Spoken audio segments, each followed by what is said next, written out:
Hello, fairy finders and fairy seekers. Welcome to FaerieQuest and another episode of Real Fairies in Real Photographs. In this video, we are at the opposite end of the Mystic Trail or Heart of Iowa Trail than we are usually at. And this video has pictures from September, October, and November at this location. Some unusual ones I thought you might really enjoy seeing. So if you like this video, please give it a thumbs up, and if you haven't subscribed yet, please do. There's a lot more on the way. So here we go.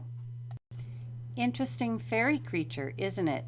It stood out in the photo and looks as though it is learning to swim.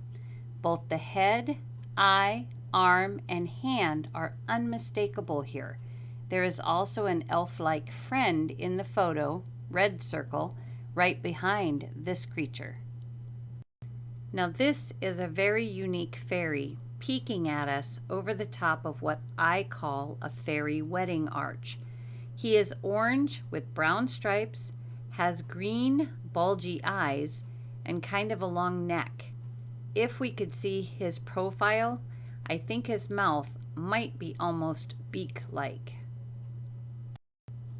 Orbs are energy. And in this case, you might think just sun reflection. But we do have one face orb here. My understanding is that beings from other dimensions often use orbs for traveling.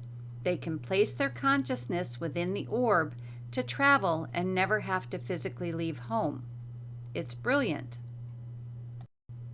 Do you see the amazing light creature in this fallen tree? We can see his full head and face, eyes, nose, and mouth, and we can see his arm bent at the elbow and his cupped hand right under his mouth. Water, perhaps, or something delicious to eat?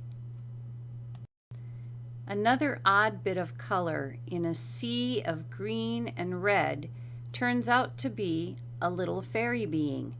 We can clearly see her spiky hairstyle and her face in profile.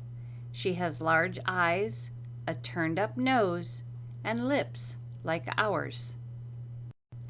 Do you see the doll head made out of light? She is partially buried in the ground, but her eyes, nose, mouth, and hair are visible. She is not the first doll I have in my photos. This one was taken by my 6-year-old grandson. Here is another light tree being. I don't know if he's light or tree. It is obvious that he has been startled from his wide open buggy eye and mouth in a round O. I'm not sure that we startled him though, as there is another being in the grass. Here we have two fairies in clear view. They are using the branches to stand on and the tree to attempt to blend with.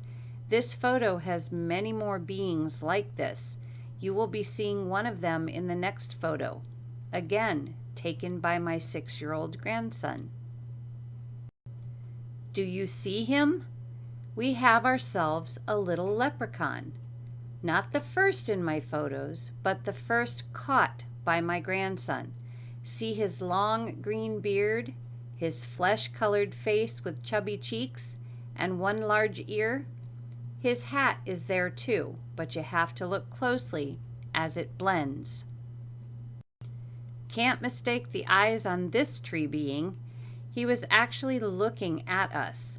We can also see part of his nose, but he also has a beard.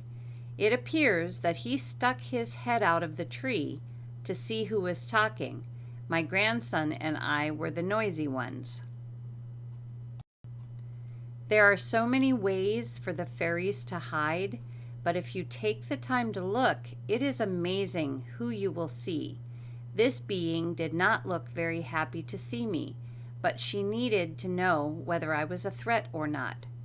There was another hiding too.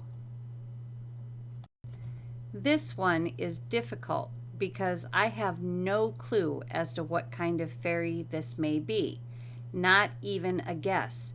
It is dark with a long snout and is wearing a robe. There also seems to be other fairies about. One is kneeling on it. So that's it for this episode of Real Fairies and Real Photographs. I do hope you maybe took a little bit of time to pause and take a look at the beings in the photos. They're so cool. But that's it. So we'll see you in the next video. Take care.